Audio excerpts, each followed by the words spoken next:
सूरज की पहली किरण के साथ इंदौर शहर अपनी चिर परिचित रफ्तार पकड़ रहा था।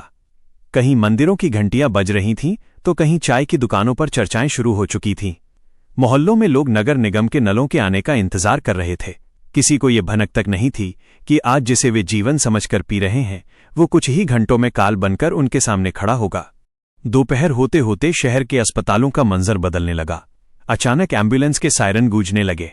अस्पतालों के इमरजेंसी वार्ड में छोटे बच्चों से लेकर बुजुर्गों तक की कतार लग गई। हर किसी की शिकायत एक ही थी, असहनीय पेट दर्द, उल्टियां और तेज बुखार। डॉक्टर हैरान थे। शाम तक आंकड़ा सैकड़ों में पहुंच गया और जब अगले दिन की सुबह हुई तो खबर आई कि 8 लोगों ने दम तोड़ दिया है। शहर में मातम और डर फैल गया।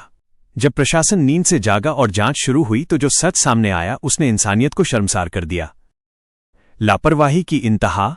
नर्मदा की जिस पाइपलाइन से शहर अपनी प्यास बुझाता था उसके ऊपर मौत का जाल बिछा हुआ था। जांच में पता चला कि पेयजल की लाइन के ठीक बगल से गंदे नाले सीवेज के चैम्बर गुजर रहे थे।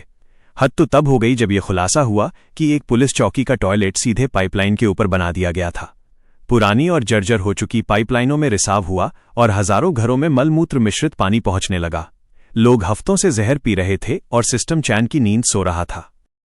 सत्ता का चेहरा और जनता का दर्द। जब मामला बढ़ा तो मुख्यमंत्री मोहन यादव अस्पताल पहुंचे। मृतकों के परिवारों को 2-2 लाख रुपए देने की घोषणा हुई। लेकिन क्या किसी की जान की कीमत 2 लाख रुपए हो सकती है? इसी बीच नगरीय विकास मंत्री कैलाश विजयवर्गीय का एक विवादित बयान सामने आया जिसने आग में घी डालने का काम किया। सत्ता के नशे में चूर नेताओं की भाषा ने जनता के घावों पर नमक छिड़क दिया। हाईकोर्ट की सख्ती और मानवाधिकार आयोग के नोटिस के बाद सिस्टम ने दिखावे की कार्रवाई की। 2-3 अधिकारियों को निलंबित किया गया, लेकिन असली गुनहगार वे थे जिन्होंने बिना योजना के शहर का ढांचा खड़ा किया था। खौफनाक आंकड़े। नए साल के आगमन पर जब लोग खुशियां मना रहे थे तब सरकारी फाइलों में मौत का तांडव दर्ज हो रहा था।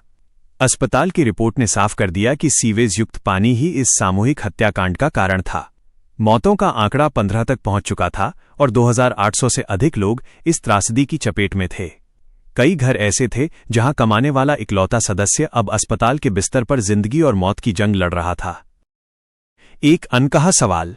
आज शहर के उन मोहल्लों में जब नल आता है तो लोग डर जाते हैं। पानी भरने से पहले उसे कई बार देखते हैं, छानते हैं। ये डर केवल पानी का नहीं है, ये उस व्यवस्था का है जिस पर लोगों ने भरोसा किया था। ये त्रासदी हमें याद दिलाती है कि जब भ्रष्टाचार की जड़ें गहरी हो जाती हैं तो वो केवल पैसे नहीं बल्कि मासूमों की जान निगलने लगती हैं। क्या अगली बार फिर किसी पुलिस चौकी का टॉयलेट किसी की मौत की वजह बनेगा, या फिर इस बार सिस्टम वाकई अपनी नींद से जागेगा? जवाब आज भी उन खाली कुर्सियों और खामोश घरों में छिपा है जिन्होंने अपनों को इस लापरवाही की भेंट चढ़ा दिया। क्या आप